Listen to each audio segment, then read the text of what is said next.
Nós estamos diante de um cenário sombrio, todos nós sabemos disso, que atingiu o Brasil, a segunda nação do mundo em quantidade de pessoas infectadas e também de pessoas que vieram a óbito. Estamos vivendo um cenário cinzento, amargo, doloroso. Essa situação se espalha por todo o mundo, trazendo uma crise na saúde pública, trazendo recessão econômica, trazendo dor, lágrima, luto, angústia e dor para todos nós. Entretanto, é da mais alta importância entender que o nosso Deus não está em apuros, nem foi colhido de surpresa. Que Deus reina, que as rédeas da história estão em suas mãos, e que ainda que os tempos sejam amargos e difíceis, Deus não perdeu, e a sua soberania não foi arranhada, e o trono do céu governa a terra. Chama a sua atenção para algumas verdades importantes desse texto. Primeiramente, você nota comigo que João vai entender que o trono de Deus, ao subir para lá, ele vê alguém assentado no trono. E a palavra trono, meus irmãos, aparece nada menos do que 67 vezes no Novo Testamento. Trono é símbolo de governo, soberania, de controle, de poder. Das 67 vezes que a palavra trono aparece no Novo Testamento, 47 vezes aparece só no livro de Apocalipse. E das 47 vezes que a palavra trono aparece no livro de Apocalipse, 12 vezes aparece só no capítulo 4. Isso significa que Deus não apenas é soberano, mas Ele tem o domínio, Ele tem o controle, e tudo está em suas onipotentes mãos. A história não está à deriva, a história não está dando volta. Deus está conduzindo a história, ainda que a providência agora seja carrancuda, a face de Deus é sorridente, e Deus está conduzindo a história para uma consumação gloriosa. Se você perceber comigo, quando João vê aquele que está sentado no trono, ele não ousa descrevê-lo. Quem pode descrever a Deus? Ele o compara com pedras preciosas, e notem comigo, ele compara com jaspe, que é uma pedra branca, e com sardônio, que é uma pedra vermelha, e com isso ele está dizendo que o trono de Deus, sendo como jaspe, branca, é o trono da santidade, e sendo vermelha como sardônio, é o trono do juízo, e aquele que está sentado no trono é santo e justo. E ele compara ainda, notem comigo, algo maravilhoso no versículo 3. Porque quando você vê, ele disse que ao redor do trono há um arco-íris, semelhante no aspecto à esmeralda. Quando houve o dilúvio e destruiu a terra e os seres viventes, depois que a tempestade foi embora, Noé viu um arco-íris. E o arco-íris até hoje vem depois de uma chuva, de uma tempestade. Nunca antes, sempre depois. Mas aqui em Apocalipse 4, curiosamente, surpreendentemente, o arco-íris precede a tempestade. Sabem por quê, irmãos? É porque no trono de Deus, a misericórdia sempre precede o juízo. Deus é misericordioso, Ele não aplica o juízo antes de oferecer a misericórdia. É por isso que quando você vai ver as trombetas soando, o juízo de Deus vem misturado com a misericórdia. E não tenham dúvidas vocês que esta pandemia não é apenas um fato fortuito, casual, mas sim trombetas de Deus. E Deus está tocando trombetas solenemente aos ouvidos da história, revelando o seu juízo e ao mesmo tempo oferecendo aos homens a sua misericórdia, para que eles se arrependam enquanto é tempo. Se você perceber comigo, versículo 5, só depois que o arco-íris aparece, é que do trono saem relâmpagos, vozes e trovões. Deus oferece a sua misericórdia, mas Deus também exerce o seu juízo. Foi assim na história. Talvez uma das perguntas que mais eu escutei ao longo desta pandemia, se Deus é soberano, por que permitiu isso? Se Deus é bom, por que Ele não bane essa pandemia? E as pessoas às vezes têm uma ideia de Deus como um Papai Noel. A ideia de um Deus senil que está numa cadeira de balanço, que olha o mundo e não tem poder nenhum e nem disposição nenhuma para exercer juízo contra o mal. E é importante entender que esse Deus que está no trono e que é misericordioso é também justo. E ele já exerceu juízo na história, no dilúvio, em Babel, com Sodoma e Gomorra, trazendo as pragas no Egito, exercendo juízo contra o seu próprio povo em Jerusalém no ano 586, no ano 70 da nossa era. Então o Deus que está no trono, ele é misericordioso, mas ele também é justo. E se você perceber comigo, olhem por gentileza, que esse trono, além de ser misericordioso, e esse que está sentado no trono é justo, também esse trono é um trono de transparência. Olha o versículo 6. Adiante do trono um como que mar de vidro, semelhante a cristal. E também no meio do trono, à volta do trono, 4 seres viventes cheios de olhos, e por diante e por trás. Quando diz que diante do trono há um como que mar de vidro, semelhante a cristal, está querendo dizer uma coisa: os tronos da terra, tantas vezes, estão imiscuídos com o mal, estão aliançados com corrupção. Se abrirmos e destamparmos o que acontece nos bastidores dos tronos da terra, ficaremos chocados, perplexos, escandalizados. Mas no trono de Deus, a justiça, a transparência, a verdade. No trono de Deus não há nada que possa comprometer o caráter santo de Deus, o caráter justo de Deus. É isso que João está olhando, e ele está entendendo uma coisa: antes de você ver as tragédias que vão desabar na história a partir do capítulo 6, é necessário entender que o nosso Deus está no trono, e ele é misericordioso, e ele é justo, e com ele está a verdade. Mas vejam comigo, irmãos, que os 24 anciãos, e você nota isso comigo no verso 4, ao redor do trono há também 24 tronos, e assentados neles 24 anciãos, vestidos de branco, em cujas cabeças estão coroas de ouro. Quem são esses 24 anciãos? É a igreja que já está glorificada, e a igreja que nós seremos amanhã.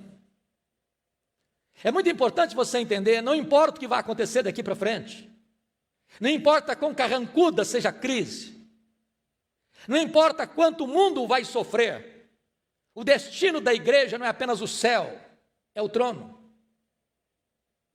E é por isso que Apocalipse capítulo 3, verso 22 diz: ao vencedor far-lhe-ei sentar comigo no meu trono, como eu venci e sentei com meu Pai no seu trono. Deus não apenas destinou você para o céu, Deus destinou você para o trono. E a igreja com isso está reinando com Cristo, e vai reinar com Cristo, e nós reinaremos com Cristo. Não importa o tamanho da crise, a igreja é mais do que vencedora em Cristo Jesus. Mas se você notar, há uma doxologia àquele que está sentado no trono. Quem é esse que está sentado no trono? Vejam comigo, por favor, a proclamação do versículo 8. Santo, santo, santo é o Senhor Deus, o Todo-Poderoso, aquele que era e que é e que há de vir. Quem é esse que está sentado no trono? E aqui aqueles que estão proclamando e exaltando o nosso glorioso Deus que reina, ele tem 3 características. Primeiro, ele é santo. Quando você diz santo, você define. Quando você diz santo, santo, você enfatiza. Quando você diz santo, santo, santo, você coloca em grau superlativo. Só Deus é santo, santo, santo. Aquele que está no trono é santo. Segundo, notem comigo que aquele que está no trono é onipotente, o Todo-Poderoso. Oh, amados irmãos, nós não adoramos uma divindade criada pela imaginação do homem. Nós não adoramos um ídolo que tem boca e não fala, tem olhos e não veem, tem pés e não andam, tem mãos e não apalpam, tem boca e não fala, tem ouvidos e não escuta. Nós adoramos o Deus que é todo-poderoso, o Deus que tem as rédeas da história nas mãos. Mas em terceiro lugar, este Deus é eterno, aquele que era e que é e que há de vir. Ele é Deus de eternidade a eternidade. Antes do mundo existir, Ele era Deus. Ele criou o mundo e continua sendo Deus. E Ele levará a história à sua consumação e será Deus para todo sempre. Ele é eterno. Mas notem comigo, e eu quero fechar a minha meditação com vocês, levando vocês aos versos 9 a 11. Primeira coisa que você nota é que a igreja que está adorando aquele que está sentado no trono. E tem 4 coisas dignas de destaque aqui. Primeiro, o objeto da adoração. Veja o verso 10. Os 24 anciãos prostrar-se-ão diante daquele que se encontra sentado no trono. Nós não nos prostramos diante de tronos da terra. Domiciano queria que os cristãos o adorassem. Levantou templos, não só em Roma, mas nas províncias do império, exigindo que ele fosse adorado. Pois os cristãos preferiram morrer a adorar o imperador. Nenhum homem, por mais poderoso, encabresta a consciência dos cristãos. Nenhuma perseguição humana, por mais sangrenta, dobrará um verdadeiro cristão. Ele só adora aquele que está sentado no trono. Deus é o único objeto da nossa adoração. Louvado seja Deus. Segundo lugar, os atos da adoração. Olha o versículo 10 comigo. Está escrito: prostrar-se-ão diante daquele que se encontra sentado no trono. Chama a sua atenção para esse fato. Quando há adoração, há prostração. Nenhum homem conscientemente adora a Deus de peito estufado, como um pavão, cheio de arrogância e jactância. Não, não, não. Para adorar o que está no trono, primeiro você se prostra. Notem ainda no verso 10, que outro ato de adoração, está no finalzinho do versículo: e depositarão as suas coroas diante do trono, proclamando: Tu és digno, Senhor. Em outras palavras, nenhum adorador chega diante de Deus com qualquer pretensão de direitos. Ele reconhece que tudo que é e tudo que recebeu é expressão da graça, e então ele devolve para Deus aquilo que ele recebeu de Deus. Ele coloca as suas coroas aos pés daquele que está sentado no trono. Terceiro, as palavras da adoração. Olha comigo, por favor, o versículo de número 11. Tu és digno, Senhor e Deus nosso, de receber a glória, a honra e o poder. Eu chamo a sua atenção que João está escrevendo isso, talvez no momento mais sombrio da história do cristianismo. Os cristãos estão sendo queimados, os cristãos estão sendo crucificados, os cristãos estão sendo jogados às feras, enrolados em peles de animais, jogados nas arenas para os cães morderem, para os touros pisarem, para os leões esfaimados devorarem. Eles estão perdendo seus bens, suas famílias estão sendo trucidadas, a igreja está acuada, perseguida. O último apóstolo de Cristo está numa colônia penal para morrer na solidão de uma ilha vulcânica. Mas diante desse cenário sombrio, e diríamos hoje de uma pandemia tão avassaladora, o que tem na boca da igreja não é lamento, não é murmuração, não é pessimismo, não é derrota, não é fracasso, mas é adoração àquele que está sentado no trono e dizendo a ele: Tu és digno, Senhor, de receber a glória, a honra e o poder. Bendito seja Deus.